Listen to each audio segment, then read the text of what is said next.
Hola, hola, ¿cómo están? ¿Cómo les va?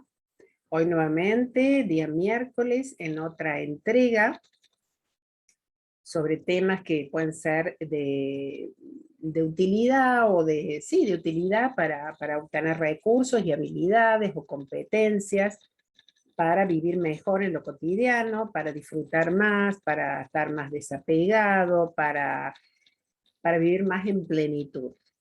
El tema que les traigo hoy es un tema que habla sobre emociones. Si bien hemos hablado ya sobre emociones, eh, eh, quiero hacer una diferenciación entre lo que uno cree que hay detrás de una emoción y lo que hay realmente en el fondo de la emoción. Primero vamos a decir que las emociones, por ejemplo, desde el coaching decimos que son predisposiciones para la acción, porque nos mueven a buscar nuestros objetivos, nuestras metas, lo que nosotros deseamos. Estas no son ni positivas ni negativas, pueden ser más placenteras o más displacenteras. Evidentemente que aquellas que son emociones placenteras nos mantienen, como dice Lucas Malaisi en su libro Modo Creativo, nos mantienen en un modo más creativo, digamos, están muy relacionadas. Las emociones tienen que ver, digamos, se producen en realidad en el cerebro, lo que pasa es que nosotros las sentimos en el cuerpo, porque a través del sistema nervioso vegetativo, simpático y parasimpático, empezamos a sentir a través de los neurotransmisores estas emociones en el cuerpo. Entonces, las que son placenteras, vamos a sentir, no sé, una explosión de alegría, vamos a sentir el pecho abierto, una sensación de agradable, y bueno, las más displacenteras nos van a traer otro tipo de sensaciones, como una presión en el pecho, un nudo en la garganta, etc. Y como les decía, estas pueden ser más displacenteras, donde nos encontramos en un modo como más defensivo, y más placenteras, donde nos encontramos en un modo más creativo, lo cual estamos más dispuestos a buscar nuestros objetivos, a hacer cosas, porque, bueno, nos sentimos bien, digamos. Ahora bien, estas emociones, según dice en sus libros Norberto Levi, yo siempre lo cito a él, tiene 2 libros sobre emociones, él dice que estas emociones son una señal que tenemos nosotros en nuestro cuerpo, que sería algo así como si tuviéramos el tablero de un auto, donde vemos con una lucecita roja que se prende si tenemos, puede ser, o que nos estamos quedando sin combustible, o que nuestro motor está calentando, o que hay algún tipo de problema. Es decir, nosotros vemos la luz roja y sabemos que hay algún problema de acuerdo a qué parte del tablero esté ubicado. Bueno, estas emociones también tienen que ver con señales que nos dan. Por ejemplo, vamos a ver el caso, por ejemplo, de la alegría. Evidentemente que la señal que nos envía es que estamos satisfechos porque lo que nosotros deseábamos o queríamos o lo que esperábamos se nos ha dado, se ha producido. Entonces, tenemos una enorme alegría. El miedo, por ejemplo, ¿qué nos señala el miedo? El miedo nos señala una desproporción entre lo que sucede y los recursos que tenemos para afrontar lo que sucede. El enojo, que es otra de las emociones displacenteras. El enojo, ¿qué sucede con el enojo? En el enojo nosotros tenemos, por ejemplo, algún deseo, algo que queremos que pase. Por ejemplo, vamos a poner un ejemplo, encontrarnos con un amigo de la infancia, a quien queremos mucho, hace mucho que no vemos, y bueno, quedamos en un horario, qué sé yo, al mediodía, a las 12, y son las 12:30 y no viene, y es la 1 y no viene, y llega a la 1:15, entonces se nos produce enojo. Esa energía que nosotros teníamos para el encuentro con ese amigo, se va al enojo. Tiene que ir a algún lugar. ¿Por qué? Porque hay una frustración, hay algo que nos frustra. En el caso, volviendo del miedo, para poner un ejemplo, supongamos, nosotros estamos escalando una montaña y de pronto nos encontramos con una víbora. Bueno, evidentemente que se nos va a activar todo el sistema simpático, digamos, y ya vamos a empezar a segregar adrenalina y vamos a prepararnos para enfrentar la situación o para la huida, porque evidentemente también en ese momento no tenemos los recursos para afrontar a esa víbora que tenemos enfrente. Pero puede ser, por ejemplo, que tengamos miedo de presentarnos en alguna charla, que tengamos que dar una disertación, una charla, y nos sentimos que no vamos a poder, que nos parece que no nos vamos a acordar de lo que vamos a decir, etcétera. Entonces, en ese caso, a veces no tenemos los recursos necesarios, por ejemplo, hacer un curso de oratoria o algo que nos lleve a darnos habilidades y competencias para poder hablar. La tristeza, por ejemplo, es algo que nos está indicando que ha habido una pérdida de un montón de cosas. Puede ser una pérdida de un ser querido, una pérdida de un trabajo, una pérdida de una mascota, una pérdida de algo que nosotros anhelábamos profundamente, un amigo que se va, etcétera. O sea que todas estas emociones nos están dando una señal.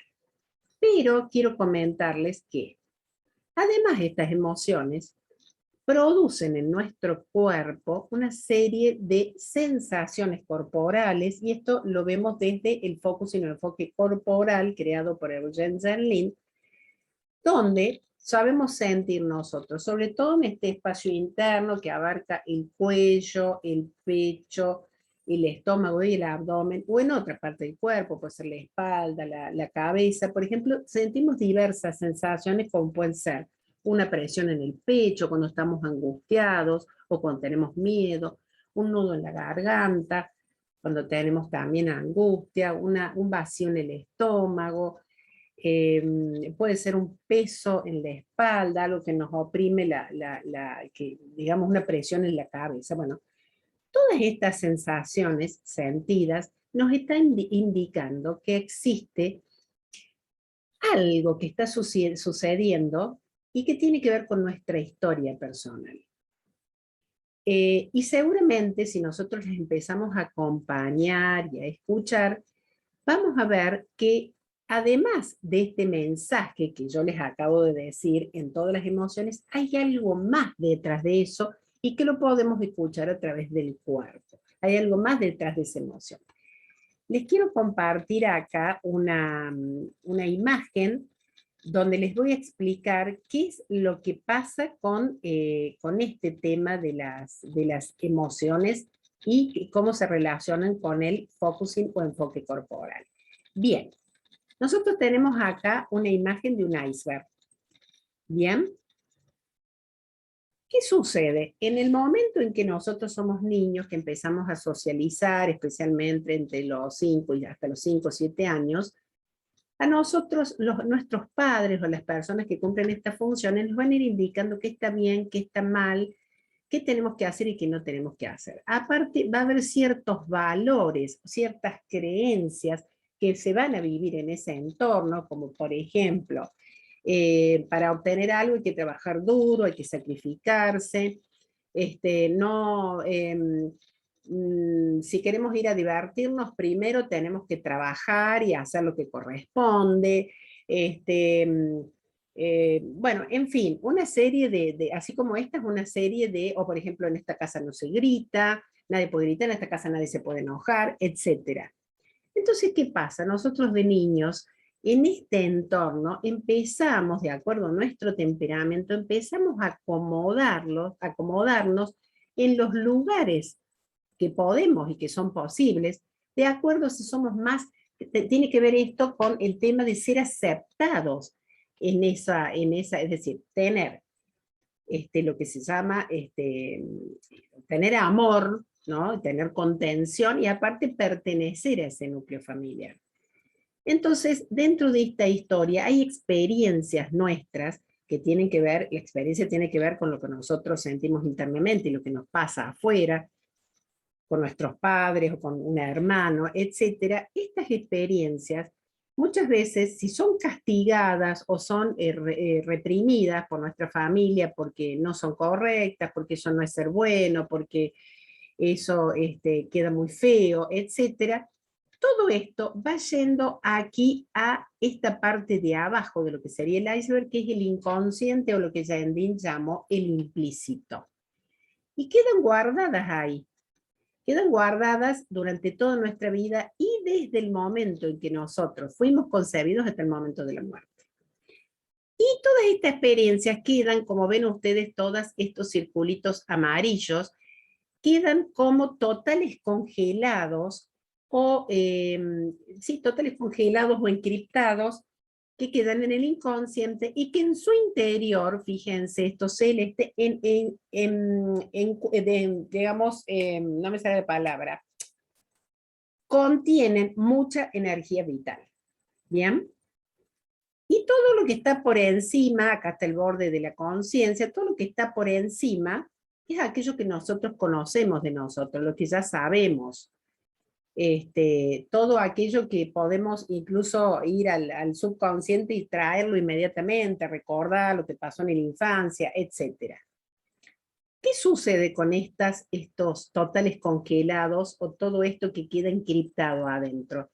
Esto frente a situaciones actuales, a personas, frente a conflictos o todo aquello que nos pase, empiezan a emerger, sobre todo los que están más cerca del borde de la conciencia entre lo conocido y desconocido, en forma de sensación sentida, que era lo que yo les explicaba a ustedes.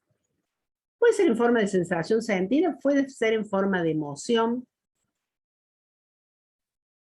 Hay que ver cómo aparecen. Puede ser a lo mejor una angustia, a lo mejor frente a una situación, yo voy a una fiesta y está todo hermoso y está bárbaro, pero internamente siento una angustia muy grande y no sé por qué es que tengo esa angustia. Puedo ir a preguntármelo racionalmente, a ver qué puede ser, y puedo obtener una serie de respuestas que pueden o no ser ciertas. Pueden ser en parte ciertas y en parte pueden ser producidas por el imaginario de nuestra mente, que generalmente le cuesta estar mucho en el presente y se va mucho al pasado y al futuro. O se va a ver las cosas que pasaron en el pasado con una interpretación que le estamos dando en la actualidad y que a lo mejor no tuvo que ver en ese momento. Entonces, estas sensaciones sentidas, que son, como les dije, un nudo en la garganta, una opresión en el pecho, un vacío en el estómago, angustia, miedo, impotencia, sensación de soledad, bronca, enojo, odio, ¿por qué no? Odio, etcétera, todas estas displacenteras, con una enorme alegría, un enorme entusiasmo, ganas de vivir, etcétera. Todo esto que aparece como una sensación sentida, si nosotros lo acompañamos y lo escuchamos, puede ser con una persona o nosotros mismos podemos hacer lo que se llama un autofocusing, es decir, sentarnos, hacer una pausa y escuchar, nos van a traer una información y un mensaje valiosísimo que está escondido detrás de esa sensación corporal y detrás de esa emoción, que tiene que ver con parte de nuestra historia. Y esto es sumamente sanador, porque además de que se abre este total congelado que hay acá, se abre y se puede llevar a la conciencia, también fluye toda esa energía vital que quedó atrapada ahí. Entonces empezamos a sentir sensaciones nuevas, sensaciones frescas, emociones placenteras, que nos permiten estar en este modo creativo y nos disponen a la acción, a la búsqueda de objetivos, de metas, de sueños, de lo que nosotros queremos. Les voy a dar un ejercicio muy simple, que ya se los he dado en otras charlas, que es un ejercicio de autofocusing, que ustedes lo pueden hacer en cualquier momento del día. Es una práctica sumamente simple, que hasta tonta parece, donde nos ubicamos en un lugar, en comodidad, bien apoyados en el asiento y en la espalda, con los pies apoyados sobre el piso. Nos conectamos con la respiración, sentimos cómo entra y cómo sale ese aire, y cómo ese aire circula por todas nuestras células, llevándole oxigenación a todas nuestras células y dándole, revitalizándolas, nutriéndolas. podemos percibir la temperatura del aire. Inmediatamente, con los ojos cerrados o entreabiertos, conectar con esa sensación o emoción que estamos sintiendo en el cuerpo.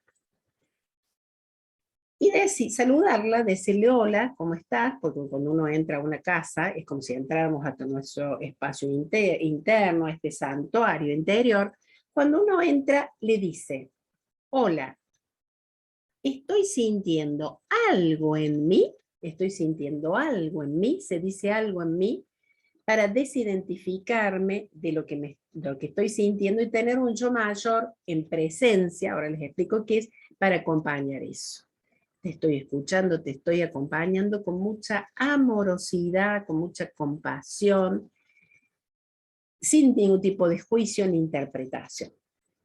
Y esto se va a transformar, se va a modificar. A lo mejor haciéndolo nosotros solos no vamos a encontrar un cambio muy ruidoso, muy notable, pero sí, si nosotros hacemos un acompañamiento en focusing con otra persona, seguramente esta sensación nos va a develar qué mensaje hay detrás de estas sensaciones y detrás de estas emociones. Nos va a dar una información mucho mayor a la que nos daría la parte racional. Porque la parte racional, acuérdense, si bien es muy importante, la mente raramente está en el presente. El cuerpo siempre está en el presente. Entonces, tenemos que tener muy en cuenta la importancia y lo valioso que son estas emociones para darnos información sobre lo que nos pasa. No solamente sobre lo que nos está pasando ahora, sino sobre aquello que nos sucedió alguna vez, que no fue resuelto, que nos creó un trauma o una herida, y que en este momento está pujando por salir en ese espacio que les decía, de ese límite que hay entre lo explícito y lo implícito, y que está pujando por salir. Por supuesto, ustedes saben que yo hago acompañamientos de focusing. Ustedes pueden visitarme en mi Instagram, que es Aventinana Coach. Allí van a encontrar mi teléfono, además de, por supuesto, hacer acompañamiento en focusing. Hago lecturas de Enneagrama, del mapa de Enneagrama, doy cursos, etcétera. Incluso sesiones de coaching. Así que, bueno, los invito a que, si ustedes tienen ganas de mejorar, de lograr la mejor versión de ustedes mismos, los invito a ponerse en contacto con este tipo de disciplinas y herramientas que nos dan una serie de habilidades, una serie de recursos que nos van a facilitar la vida, que nos van a permitir estar mucho mejor y transitar la vida de una manera diferente a la que nos estamos transitando, siendo protagonistas de nuestra vida y no víctimas, poniéndonos en modo creativo, no en modo defensivo. Bueno, para aquellos que me hayan escuchado, les agradezco que participen de este video y les pido que me pongan un like, porque esto ayuda mucho más a que YouTube lo haga llegar a más personas. Y por supuesto, si ustedes tienen deseo, les pido que se suscriban a mi canal. Yo voy a subir más contenido. Y bueno, nos vemos entonces el próximo miércoles, si Dios quiere, con otro tema para conversar con ustedes. Así que los saludo. Chau, chau.